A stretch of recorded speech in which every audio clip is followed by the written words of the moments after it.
Are you guys want to know how to make passport size photo on Android? Stay tuned.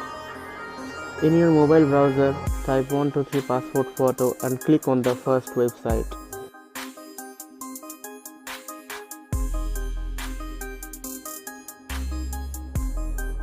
In this website, select your country and click start. After start, click browse and select the image which you make passport. After uploading the image in this website, the website will generate a square. You just need to fit the face with the square and you are all set to done.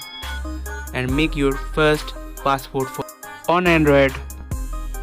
The website will generate a variety of photos. You just click the photo that you want to download and select the download image option. The image will download automatically.